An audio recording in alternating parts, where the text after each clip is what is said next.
আমার প্রথম প্রশ্ন ছিল, সেটা হচ্ছে গিয়ে যে মসিহ মওউদ আলাইহিসসালাম ভবিষ্যৎবাণী করেছিলেন যে কিসরা রাজপ্রাসাদে ভূমিকম্প হবে এবং যাদের শোচনীয় পরাজয় হবে।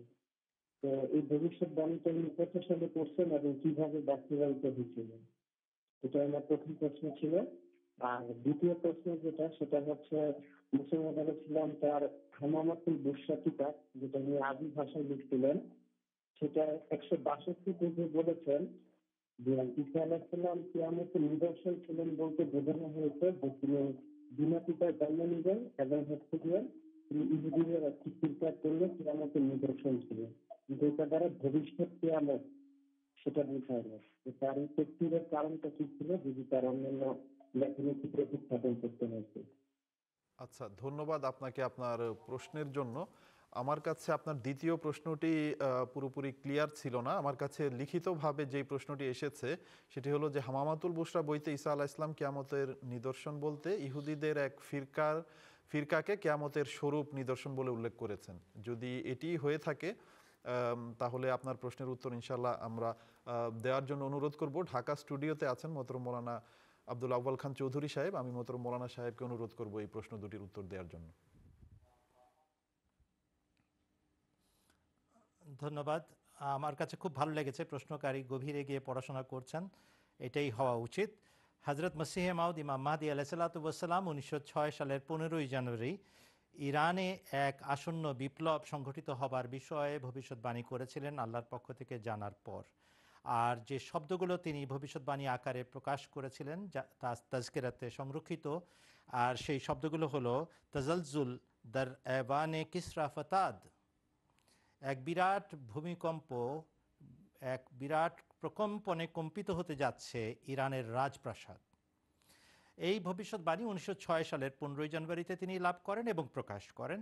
আর এটা পূর্ণ হয় 1907 সালে, যখন সেই ইরানের যে বাদশাহ সম্রাট ছিলেন সেই সময় মুজাফফরউদ্দিন শাহ সাহেব হঠাৎ করে 55 বছর বয়সে তিনি মারা যান এবং তার ছেলে, যার নাম ছিল মোহাম্মদ আলী, মির্জা মোহাম্মদ আলী, তিনি তার রাজাসনে সমাসীন হন, পিতার রাজাসনে সমাসীন হন। সব ভালো চলছিল, কিন্তু হঠাৎ করে উত্তর এবং দক্ষিণ ইরানে বিদ্রোহ দেখা দিল, আর এই বিদ্রোহীরা রাজ ক্ষমতা দখল করলো, এমনকি পার্লামেন্ট কামান মেরে উড়িয়ে দিল, গুড়িয়ে দিল। যার কারণে 1909 সালের 15ই জুলাই এই মুজাফফরউদ্দিন শাহ সাহেবের পুত্র মির্জা মোহাম্মদ আলী সাহেবকে আশ্রয় নিতে হলো রাশিয়ান দূতাবাসে।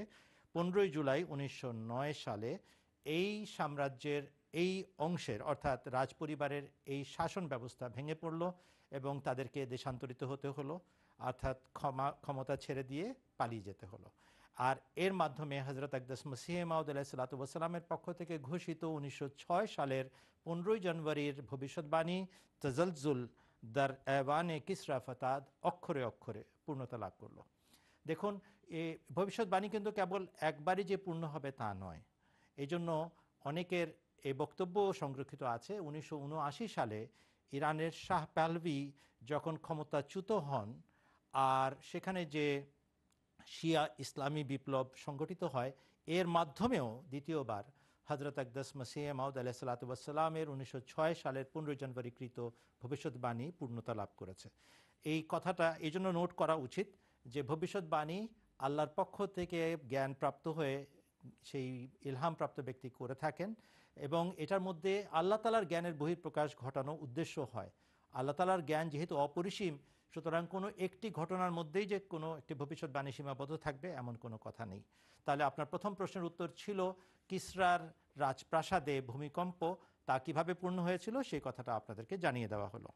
আপনার যে দ্বিতীয় প্রশ্ন ছিল, হামামাতুল বুশরা পুস্তকে হজরত মসিহে মাউদ ইমাম মাহদী আলাইহিসসালাম সূরা যুখরুফের 62 নম্বর আয়াতের যে ব্যাখ্যা প্রদান করেছেন, সেই ব্যাখ্যাটা অভিনব এবং বিশেষ গুরুত্ব রাখে।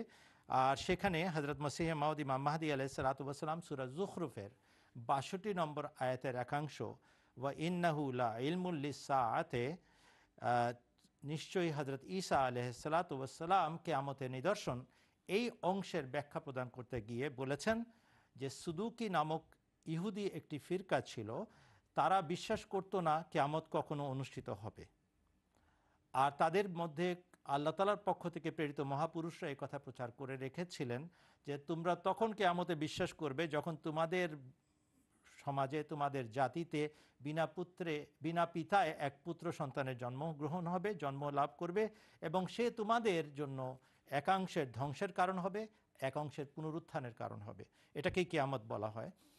আর সেদিকে ইঙ্গিত করছে এই কোরআন শরীফের এই আয়াতটি, বলে নাজআলাহু আয়াতাল লিন্নাস এবং ওয়া ইন্নাহু লা ইলমুল লিসসাআতে।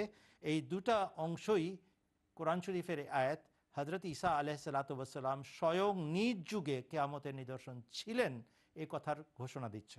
হযরত আকদাস মসিহ মাউদ ইমাম মাহদী আলাইহিসসালাতু ওয়াসসালাম সূরা যুখরুফের ৬২ নম্বর আয়াতের যে অংশ নিয়ে আলোচনা করেছেন সেখানে উনি গভীরে গেছেন আর বলেছেন, লক্ষ্য করে দেখুন, ওয়া ইন্নাহু লা ইলমুল লিসসাআতের মধ্যে যে শব্দগুলো প্রয়োগ করা হয়েছে সেখানে হযরত ঈসা আলাইহিসসালাতু ওয়াসসালামকেই নির্দিষ্ট করে বলা হচ্ছে তিনি নিদর্শন কিয়ামতের।